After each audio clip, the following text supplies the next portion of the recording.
Dr. Perry Carpenter. I'd like to thank you for taking the time to join me on this week's video.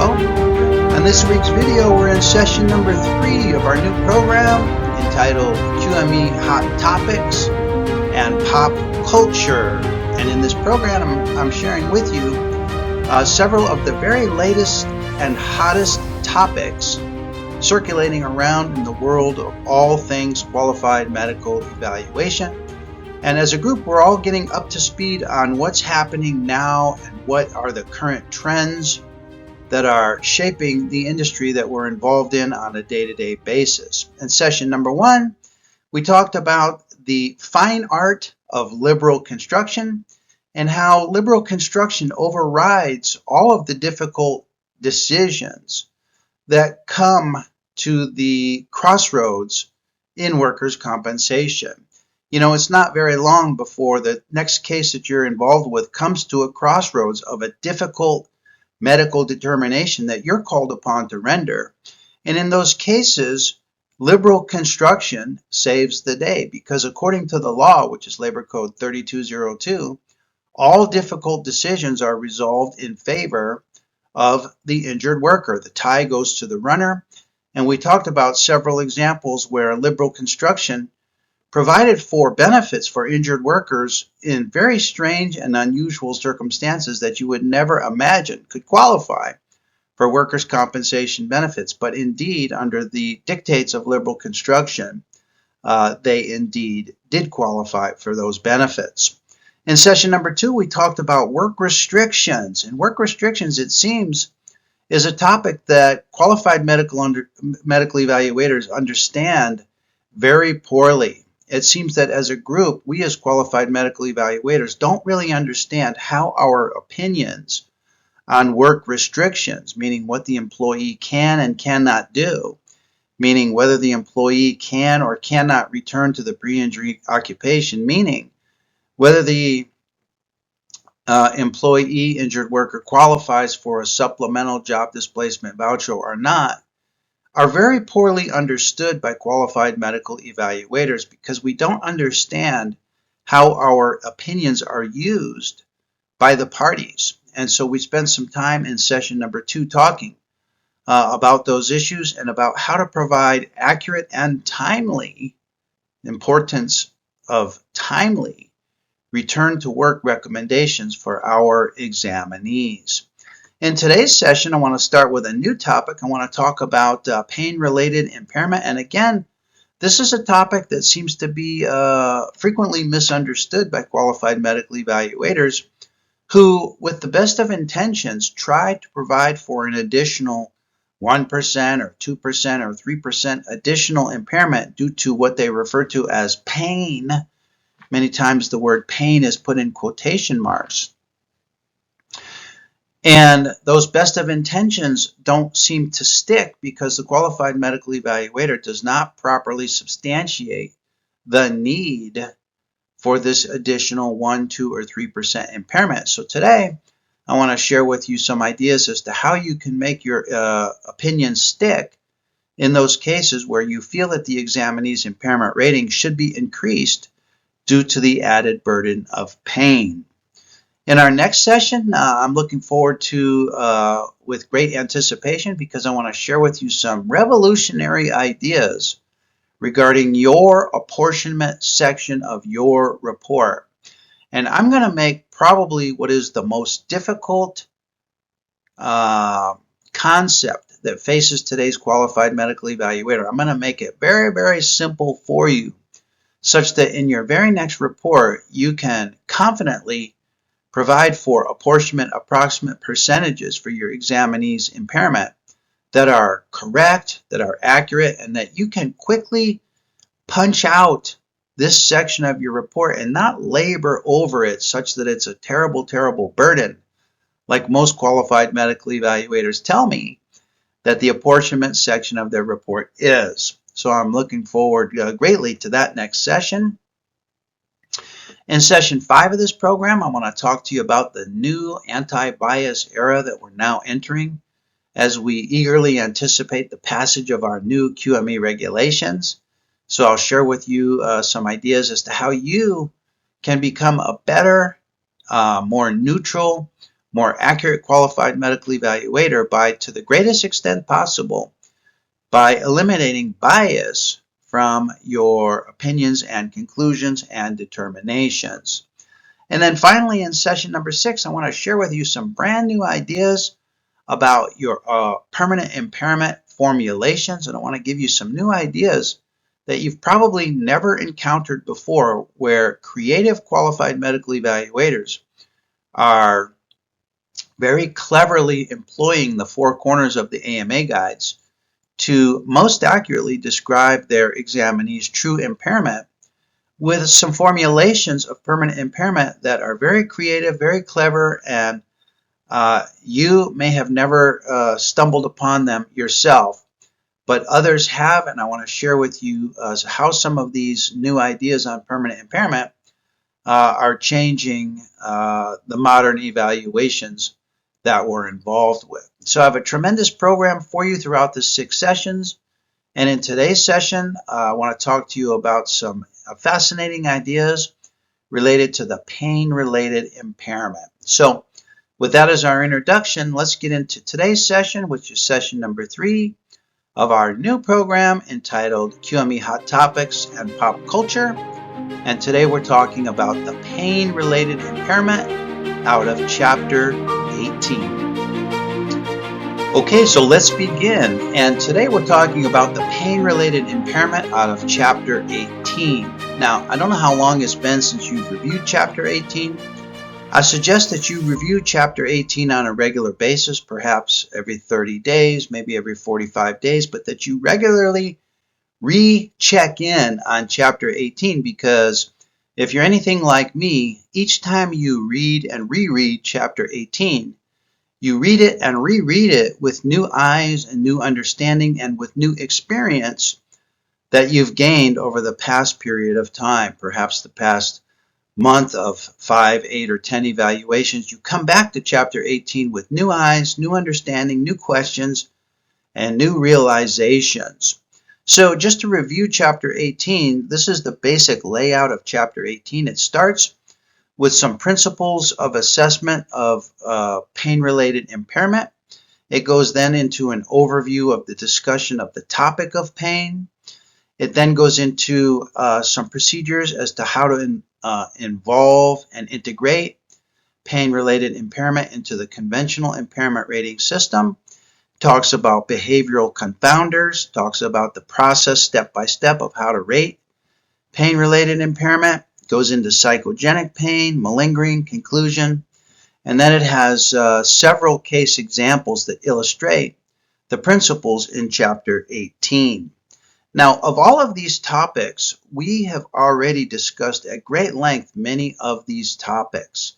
I've already done extensive discussions on behavioral confounders. If you are interested in more discussion of behavioral confounders, you can go to my YouTube channel and type in pain behaviors, and you'll find at least 2 hours of discussion about pain behaviors and behavioral confounders.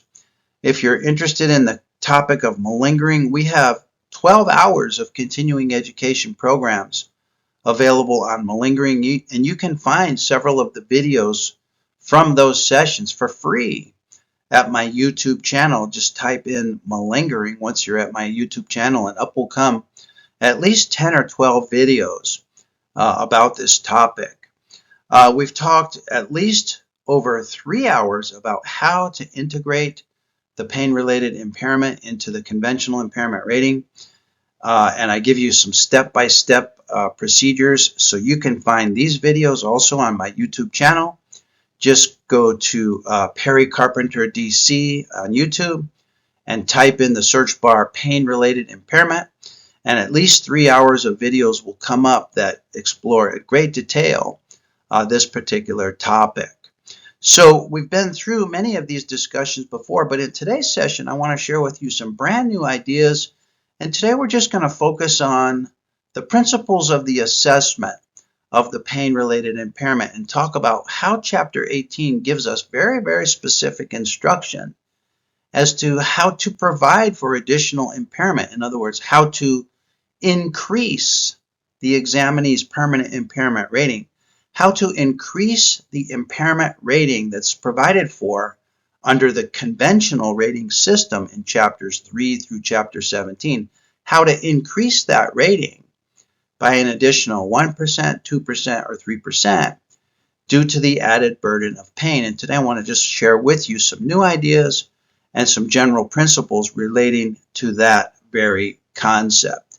So let's dig into some of these concepts and some of these overriding principles related to how to assess and integrate pain-related impairment into your final opinions and conclusions. So here are some of the ideas I want to share with you in today's discussion. And these are general principles from chapter 18, the chapter related to pain. So the first concept I want to share with you is that chapter 18 awards impairments for pain-related impairment. It does not award permanent impairment for pain. And this is an important distinction for us to understand, and we'll talk about that in great length over the next couple of slides. The next idea I want to share with you is the concept of what the AMA guides refer to as excess pain-related impairment.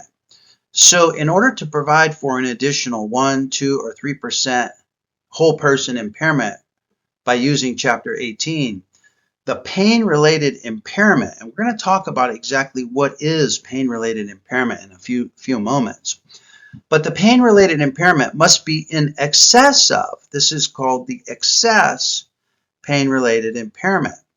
The pain-related impairment that your examinee presents with and tells you about must be in excess of the pain-related impairment that is reasonably considered to have been incorporated in or anticipated by the conventional impairment rating from chapters 3 through chapter 17. And we're going to talk about some examples of what constitutes excess pain-related impairment. What constitutes pain-related impairment that is not reasonably considered to be incorporated in the conventional rating. We're going to talk about what pain-related impairment is not reasonably anticipated by the conventional impairment rating from chapters 3 through 17. This is a very important concept that you be able to grasp and understand completely. We're going to talk about, therefore, the circumstances when it is not appropriate to increase the conventional impairment rating that's provided for out of chapters 3 through 17. And these are the circumstances where when you try to provide additional impairment, these are the circumstances where that impairment rating is not going to stick because the impairment rating is disqualified by the particular situation or circumstance that your examinee presents with. We're going to talk about what are the opportunities that are available to you to actually go ahead and increase the conventional impairment rating by describing excess pain-related impairment for your particular examinee. We'll talk about how, why, when, and where you can provide for not just one, but even multiple 3% impairment awards. The maximum provided for by Chapter 18 is 3%. But we're not simply limited to a single award, because the guides, the 5th edition of the guides, authorizes a 1 to 3% impairment award per body, part, or organ system. And because of the language out of Chapter 18 and the procedure described for providing this additional impairment, there's some potential for interpreting the language in the guides as permitting multiple 1 to 3% impairment awards per body system or per injury. And I'm going to share with you a case that illustrates how a qualified medical evaluator did exactly just that, or how I should say, how one particular examinee had multiple 3% quote-unquote pain awards applied to his particular final permanent impairment rating. And then finally, we're going to talk about how to add or combine the additional pain-related impairment increase And I'll just give you the punchline now. This impairment award is combined rather than added. It's combined rather than added with the conventional impairment rating, and I'll show you some examples as to how we calculate the final impairment rating by combining the excess pain-related impairment with the conventional impairment rating.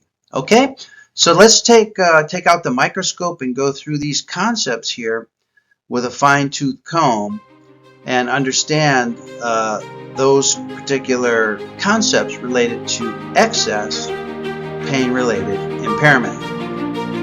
Okay, so let's restate this general idea that we just touched upon, and that is that Chapter 18 awards impairments for pain-related impairment, not just for pain. So if you're providing for a permanent impairment increase in your reporting for what you describe in your report as quote-unquote pain, that increased impairment rating is likely not going to stick, because pain does not qualify by itself. Pain does not qualify for an increase in the permanent impairment rating. So the concept is that the pain-related impairment that you intend to provide for an additional increase in the impairment rating, the pain-related impairment must be in excess. Let's highlight that word excess. It must be in excess of the pain-related impairment reasonably considered to have been incorporated in or anticipated by the conventional impairment rating from chapters 3 through 17. And this is important because the impairment ratings in the guides in chapters 3 through 17 have already accounted for pain. So if you think in your mind about some of the impairment ratings that are provided in chapters 3 through 17, all of those impairment ratings already consider that the examinee will have some pain. So when the examinee reports to you that they have pain, don't be surprised that they have pain. You can expect that they'll have pain, and the pain does not necessarily in and of itself qualify for an increase in the impairment rating. That pain will only qualify for an increase in the impairment rating when that pain contributes to excess pain-related impairment that is not considered, not reasonably considered, or is not anticipated by the conventional impairment rating. And I'll share with you some examples as to how you can go through this medical decision-making process here in just a couple minutes. So in addition to pain, the conventional impairment rating from chapters 3 through 17 also consider that the examinee is going to have some limitations with activities of daily living. So again, if you think in your mind about some of the impairments that you're familiar with, perhaps you're familiar with some of the impairments from chapters 13 or 15 or 16 or 17, and I have some examples for you in a couple minutes. When you think about those impairments and the numerical impairment ratings that are associated with those impairments, those descriptions, those ratings, and those numerical impairment ratings account for limitations to activities of daily living. So when your examinee describes for you limitations with activities of daily living, don't be surprised.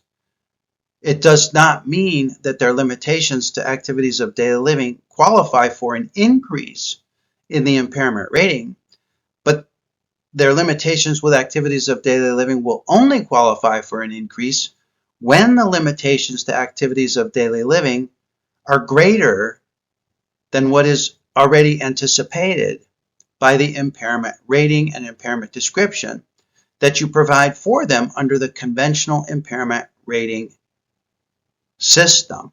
So I hope I said that clearly. What I mean to convey is that the conventional impairment ratings already consider that the examinee has pain. They already consider that the examinee has some limitations to activities of daily living. And so in providing your impairment rating, you take into account those limitations. You take into account that pain. It's only when the pain and the limitations to activities of daily living are greater than what would otherwise be reasonably anticipated by the conventional impairment rating, does the examinee qualify for the permanent impairment rating increase under Chapter 18. So here's some of the activities of daily living that are described in the AMA guides. Remember, there's self-care and personal hygiene, and there's a whole list of activities underneath this general topic heading. There's communication activities, physical activities, sensory functions, non-specialized hand activities, travel activities, sexual function activities, and sleep activities.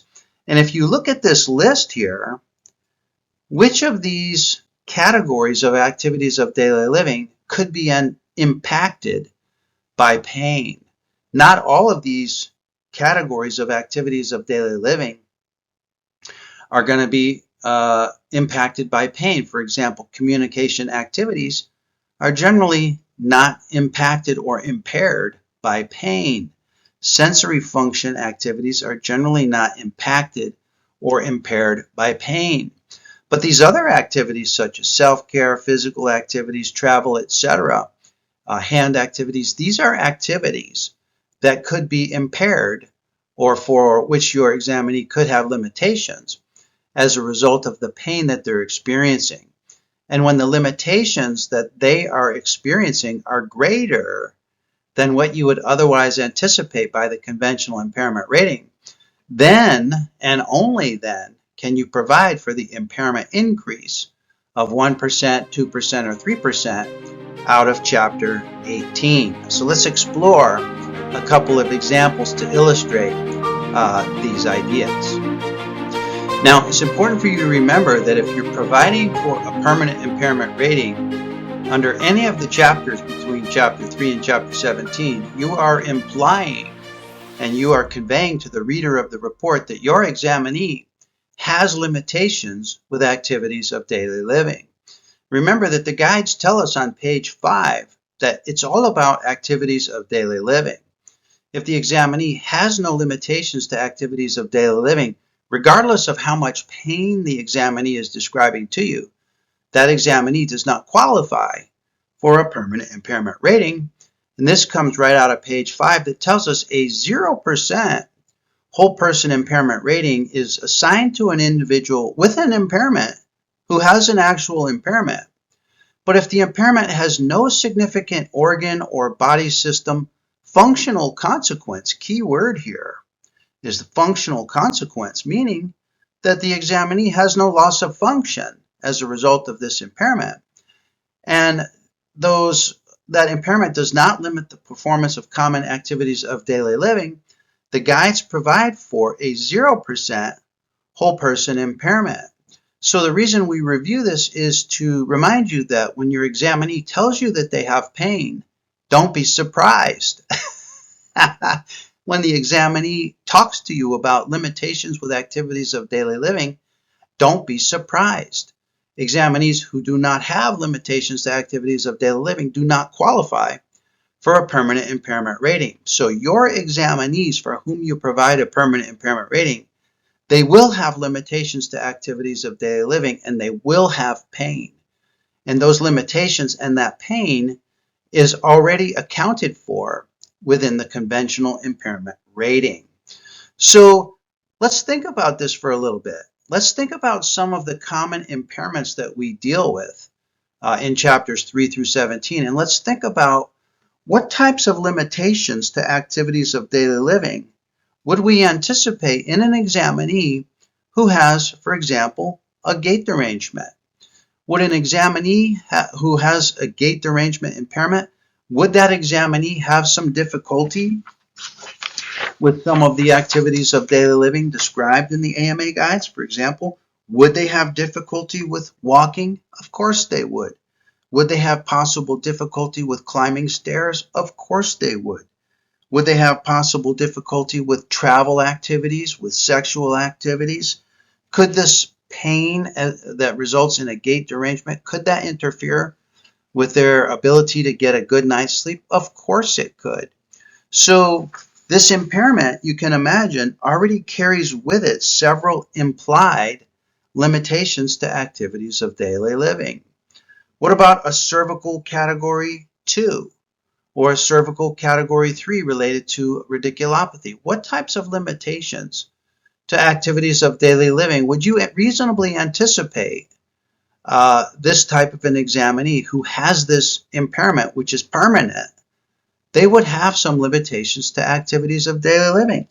Perhaps they might have trouble with combing their hair.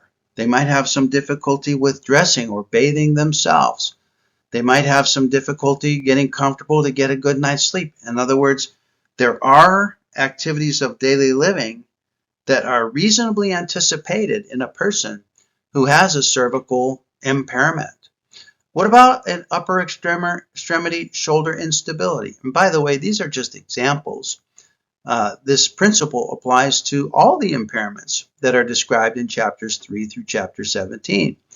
But imagine an examinee who has a bona fide shoulder instability impairment. What types of limitations to activities of daily living would you reasonably anticipate this type of examinee to have?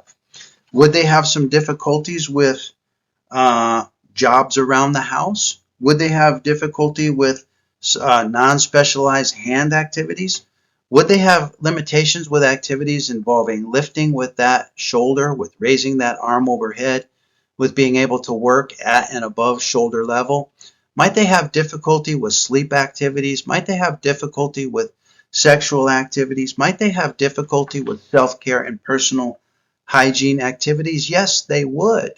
These are the types of limitations to activities of daily living that are reasonably anticipated in a person who has a permanent impairment due to shoulder instability. Okay, are you getting the idea and getting the concept? So don't be surprised when the examinee tells you that they have pain or that they have limitations to activities of daily living. What about a person that has a lower extremity anterior cruciate ligament laxity? Let's take a look at some of the limitations to activities of daily living commonly encountered in examinees who have a mild, a moderate, or even a severe anterior cruciate ligament instability, permanent impairment. So here we have table 1733 of the AMA guides. This is the impairment estimates for certain lower extremity impairments. And if we scroll down over here, we see a category of impairments related to the cruciate or the collateral ligament laxities. Now, the AMA guides provide for 3 levels of impairment due to cruciate ligament laxity, which is what we're talking about in this example. So there's a mild impairment, a moderate impairment, and a severe impairment. And they each provide for different levels, different numeric ratings of permanent impairment. So for example, a mild cruciate ligament laxity qualifies for 3% whole person impairment. A moderate cruciate ligament laxity qualifies for 7%. And severe cruciate ligament laxity qualifies for as much as 10% whole person impairment. So you might wonder to yourself, why are there different numeric ratings for these different severities of cruciate ligament laxity? Well, the answer to that question is that the AMA guides provide these different ratings because of differential impact on activities of daily living of a mild cruciate ligament laxity compared to a moderate cruciate ligament laxity compared to a severe cruciate ligament laxity. So the question becomes, okay, what types of limitations to activities of daily living are reasonably anticipated in a person with a mild versus a person with a moderate versus a person with a severe cruciate ligament laxity? So let's take a look at some of these various limitations to activities of daily living. So in order to investigate these limitations with activities of daily living, I did a quick Google search, and here's what I found related to mild, moderate, and severe instability of the anterior cruciate ligament. So with a mild anterior cruciate ligament, for which the guides provide only a 3% whole person impairment rating, this is a person who has minimal limitations with activities of daily living. So, for example, they will complain of mild discomfort and occasional pain during physical activities, but for the most part, most physical activities are unimpaired. In other words, the examinee is able to complete most physical activities, even in the context of some mild and or occasional pain. Now, they might have slight impairment or difficulty with activities that involve sudden changes in direction or pivoting, such as in playing sports like soccer or basketball. Now, this is a Google search unrelated to workplace duties, but similar to sporting activities, workplace duties do involve pivoting, do involve changes of direction, do involve going up and down stairs, etc. And so with these more vigorous activities that require more stability of the knee, now we're starting to see some limitations with some of these activities.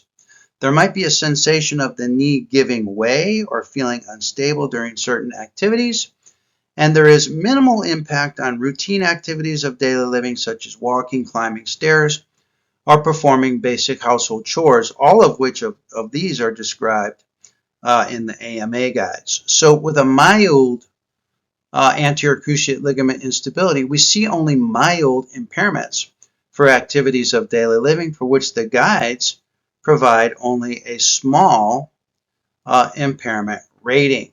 Okay, so let's compare this now with the next two grades of severity of anterior cruciate ligament instability. Now, with a moderate anterior cruciate ligament instability, the guides provide for a higher impairment rating now, up to 7% whole person impairment. For this examinee, the pain is going to be greater and the limitations with activities of daily living is going to be greater as well. So this is an examinee who you can expect to have persistent pain and discomfort, both during physical activities and then also even sometimes at rest. This examinee is going to have difficulty participating in sports or activities, even work activities that require quick and or forceful movements, because the knee just does not have the stability to withstand these types of forceful contractions. There's going to be a description of increased knee instability and frequent instances of the knee giving way out from underneath the examinee during work and daily living activities. It's going to be challenging, if not impossible, to perform activities that involve higher impact, such as jogging, such as jumping, such as pivoting, such as changing directions. And the examinee is going to have potential limitations in participating in certain occupations or physically demanding tasks, and they'll tell you that they just simply cannot do those types of activities. So for this examinee, the guides provide a double impairment rating, because now this knee condition is more invasive on the activities of daily living of this particular examinee. So when the examinee tells you that they can't do certain things, those limitations are already accounted for in the increase from 3% to 7%, from going from a mild anterior cruciate ligament instability to now a moderate anterior cruciate ligament instability. Well, what about a severe ACL instability? What types of limitations to activities of daily living would you anticipate with that type of examinee? Now, for an examinee who has severe anterior cruciate ligament instability, and I want you to just think for a minute about what that would look like in physical exam. This is an examinee who has significant joint play on anterior cruciate ligament stress testing. Okay, so just picture that in your mind. So this is an examinee who's going to have significant pain and discomfort, even during routine activities as well as at rest. They're going to have great difficulty, meaning it's not possible, not possible to participate in sports or any activities that involve running, jumping, or sudden movements. And I'm reminded in my clinical practice of a female who had severe anterior cruciate ligament instability, and she really could not do much except short distance walks. That was the extent of the physical activity that she could engage in with a sloppy, loose, and unstable knee. There's going to be frequent episodes of the knee giving way, leading to falls or loss of balance.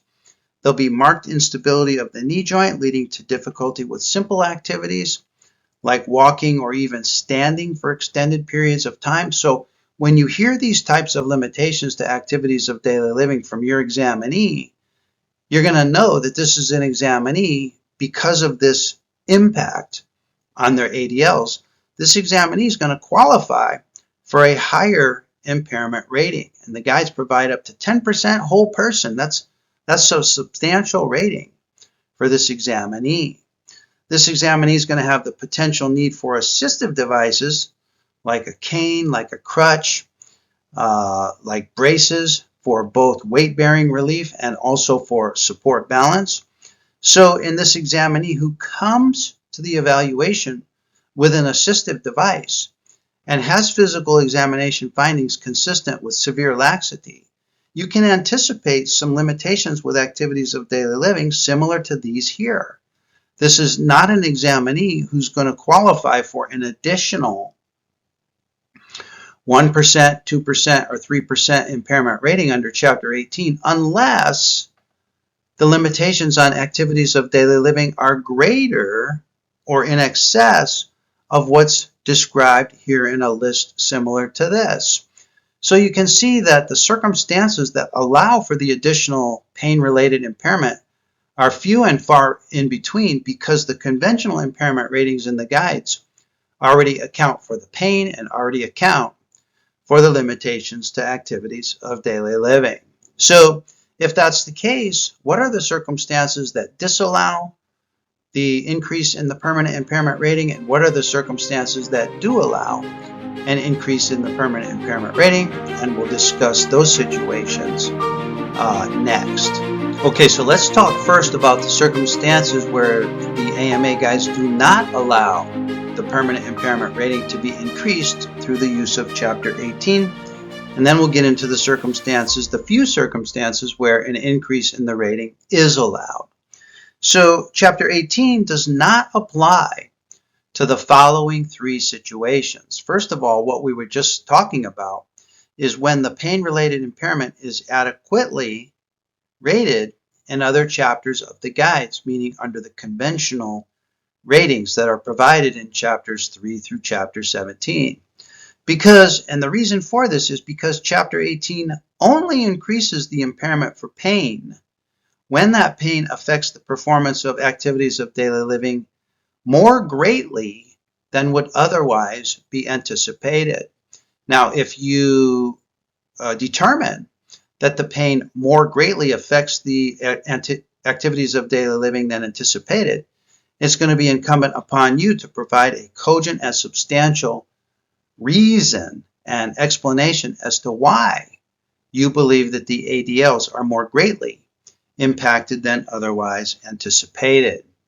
The next situation where the Chapter 18 does not apply is when the examinee is presenting to you with what's referred to as a controversial pain syndrome.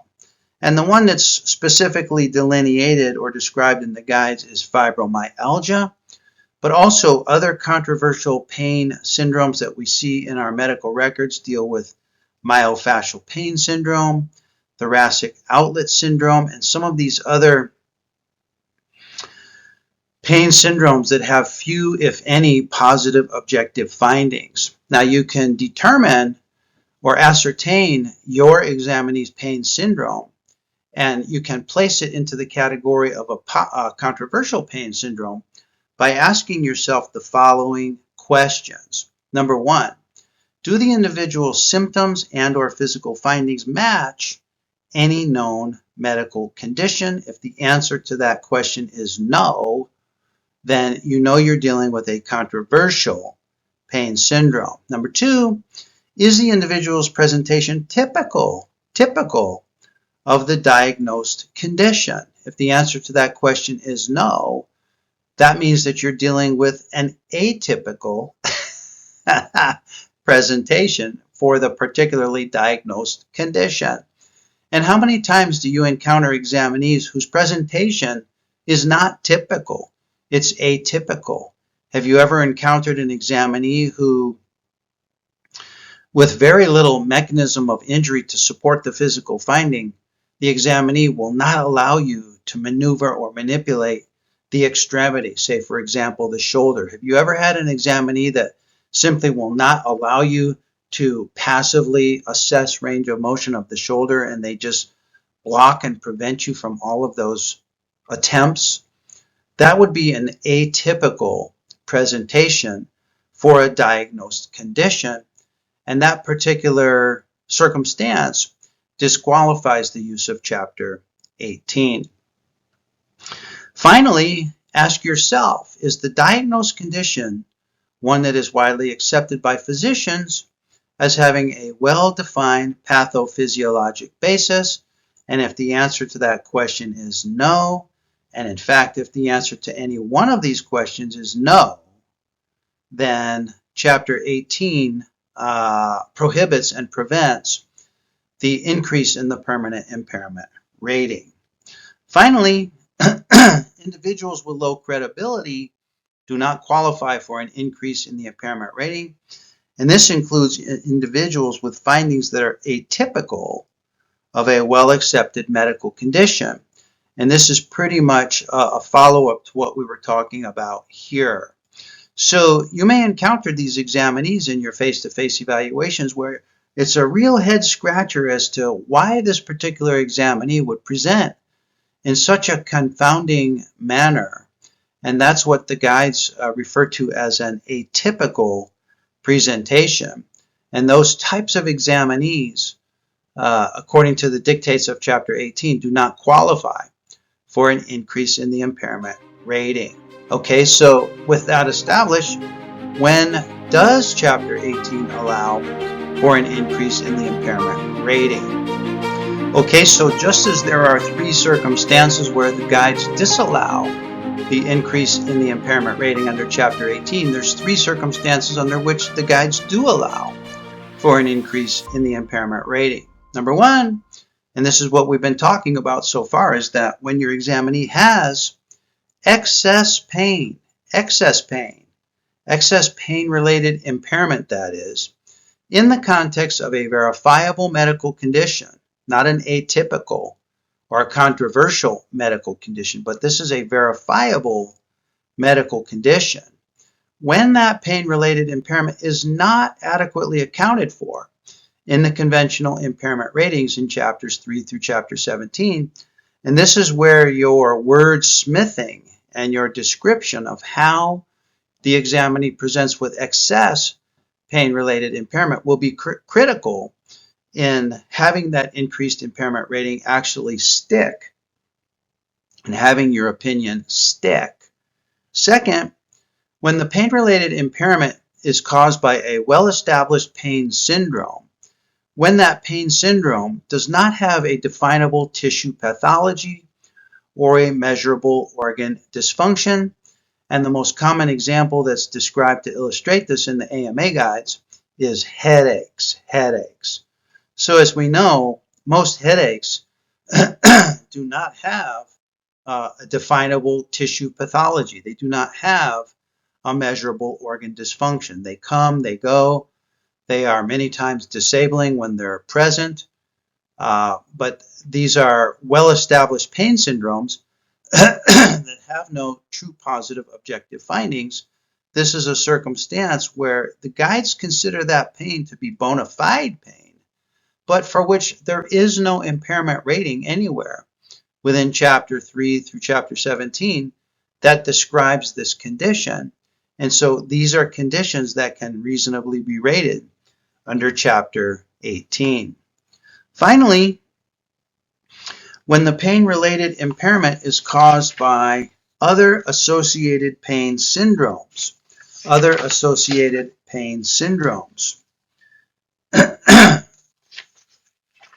This refers to conventional ratings through Chapters 3 through 17 that are accompanied by a pain syndrome, and the example given in the AMA guides is such as a peripheral neuropathy,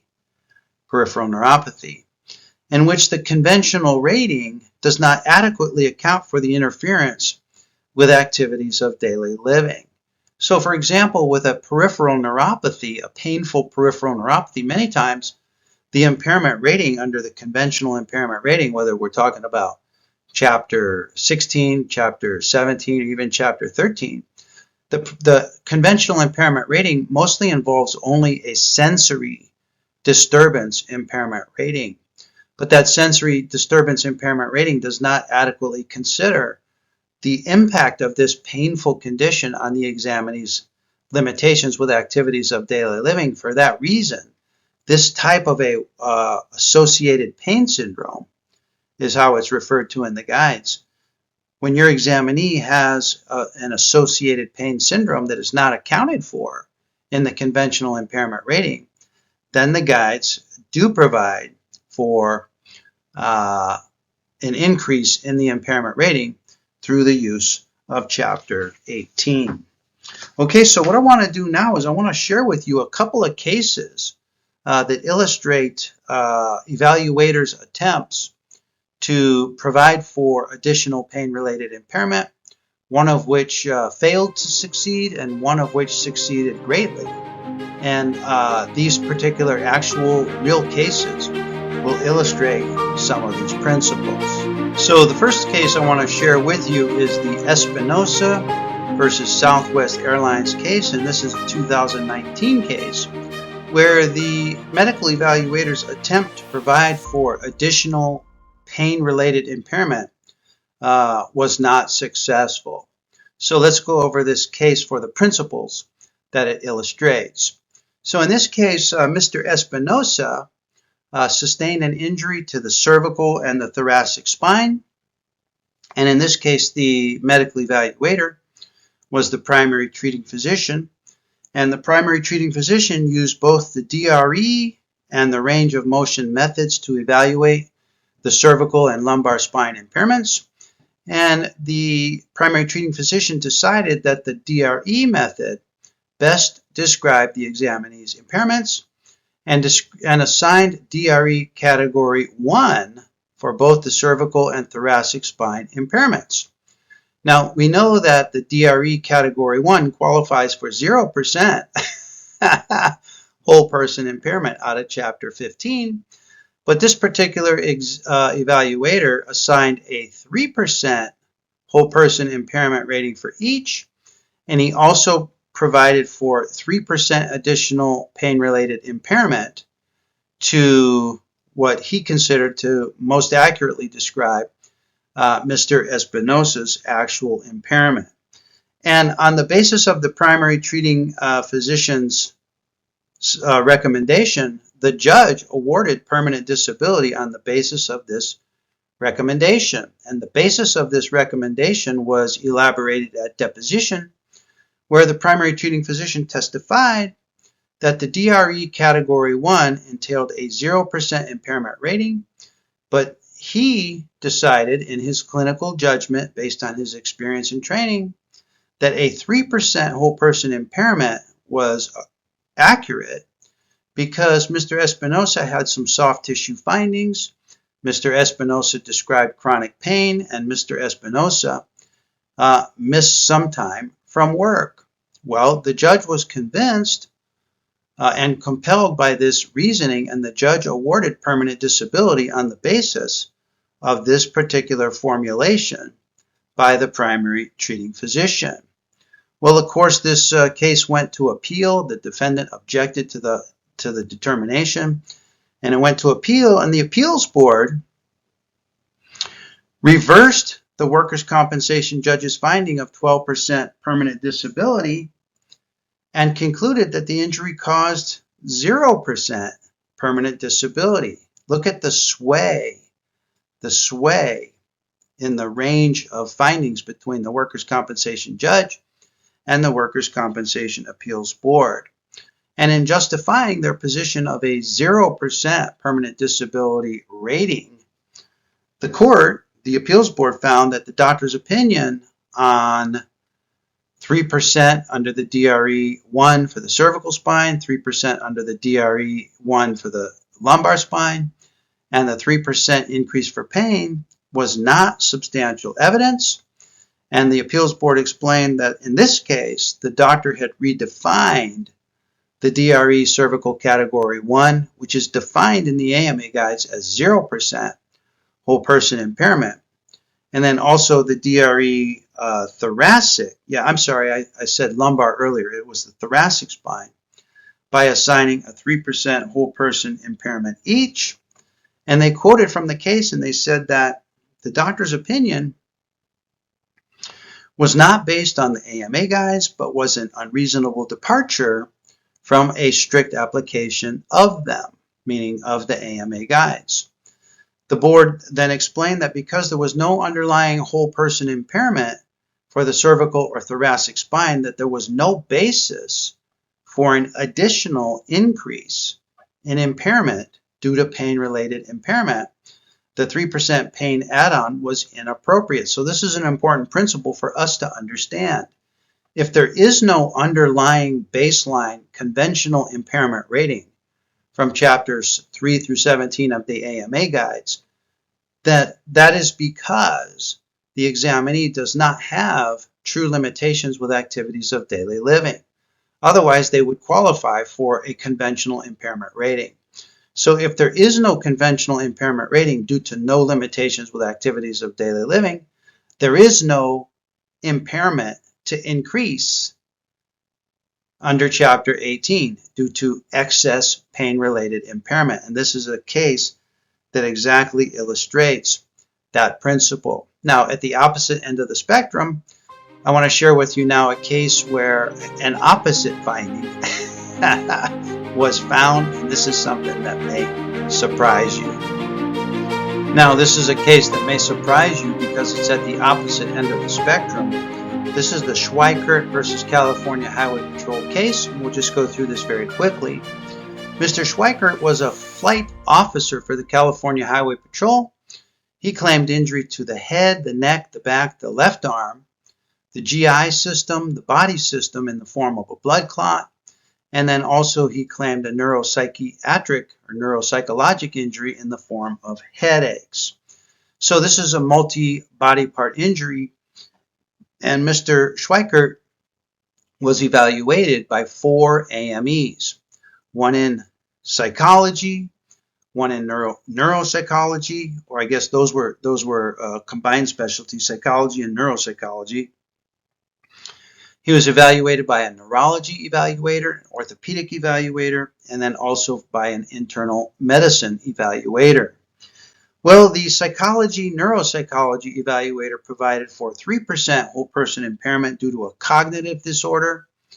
The neurology evaluator provided for 29% whole person impairment for the headaches, and he described the headaches as a paroxysmal disorder out of Chapter 13. And then this evaluator provided an additional 3% whole person impairment from Chapter 18. That's permanent impairment increase number 1. The orthopedic evaluator provided for 8% whole person impairment for the cervical spine under DRE category 2, thereby exercising his or her discretion within the range. The range is 5 to 8%. This evaluator provided for the higher value in the range and provided for an additional 3% whole person impairment for pain. And then finally, the internal medicine evaluator provided for 6% whole person impairment and then also employed the additional 3% whole person impairment increase for the excess pain related with this particular internal medicine condition. So what do you think? Do you think these multiple 3% impairment ratings were upheld, or were they disqualified at the court level? Well, let's read from the case, the actual case, and find out what was the final determination.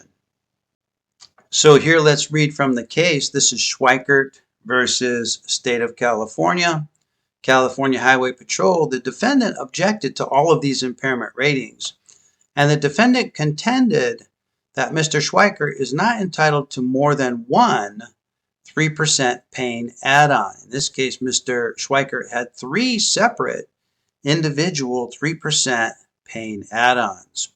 Well, in providing the conclusion, they state that here, each of the reporting AME doctors explained why the recommended whole person impairment, including the pain add-on, accurately described applicant's disability caused by the injury. The analysis of each of the doctors appears to be consistent with the applicable law, and we see no good reason to disturb the workers' comp judge's conclusion on that issue. So isn't that fascinating? This is consistent with one of the principles that we described earlier in the program, in that the guides 5th edition, authorizes up to a 3% impairment award per body part or per organ system, which, according to some language in the guides, could be interpreted as permitting multiple 1 to 3% impairment awards per body system or per body region or even per injury. And in this case, we see the application of that very principle being successfully upheld at the appeals board level. So the principles and the take-home messages that we get from Espinosa and also from Schweiker is, first, from Espinosa, when there is no conventional impairment rating from either chapters 3, anywhere from chapter 3 to 17, there can be no impairment increase under chapter 18 because when there is no conventional impairment rating, there are no limitations to activities of daily living. That's the reason that there is no conventional impairment rating. Now, the exception to this is when the examinee presents with a well-established pain syndrome that does not have significant identifiable organ dysfunction to explain the pain. So there is your exception to those cases that do not carry with them a conventional impairment rating. And then from the Schweikert case, single versus multiple 3% impairment awards, the guides can be interpreted as permitting multiple 1 to 3% impairment awards per body system. And you can read about this on page 373, which I'm going to summarize for you here. It says on page 373 that our procedure in determining the pain-related impairment is to evaluate the individual according to the body or organ rating system in chapters 3 through 17 and determine an impairment percentage. So this is step A. Then in step C, and for our purposes, step B is not relevant here, if the individual appears to have pain-related impairment that has increased the burden of his or her condition in excess of that burden reasonably anticipated by the conventional impairment rating, then the examiner may increase the percentage found in A. So this is in one step for one body or organ system. This is where we get the interpretation that multiple body systems, multiple body organs can each in and of themselves receive an additional up to 3% whole person impairment rating under chapter 18. So very, very fascinating. So doctors, isn't that interesting? You know, we sit with our examinees and many times the focus devolves to pain and symptoms. And at least as far as concerns chapter 18, that is not where our focus should lie. Our focus should lie on the activities of daily living and the impact of the examinee's impairment, the impact of the examinee's physical condition on their ability to perform and complete activities of daily living. So if that's true, then it could be said that your activities of daily living assessment in the face-to-face evaluation is as important, equally important as your findings on physical examination. And I find that most qualified medical evaluators spend scant time on the activities of daily living assessment and much time on the physical examination, and actually time should be spent equally in determining true findings in both the activities of daily living limitations and in the physical examination.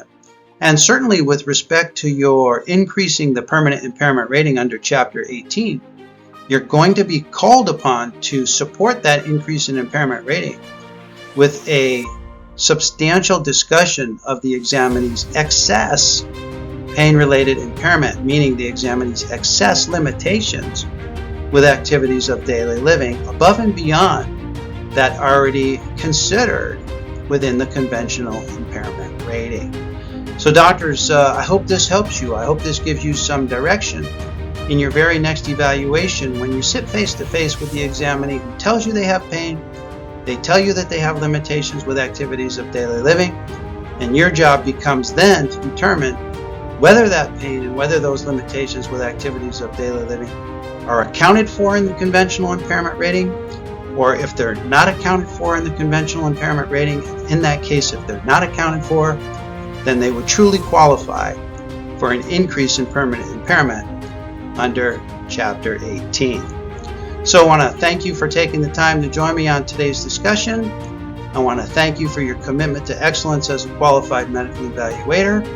And I want to thank you for your continued ongoing and faithful service to California's injured workers. For now, this is Dr. Perry Carpenter wishing you best of success in your career as a qualified medical evaluator.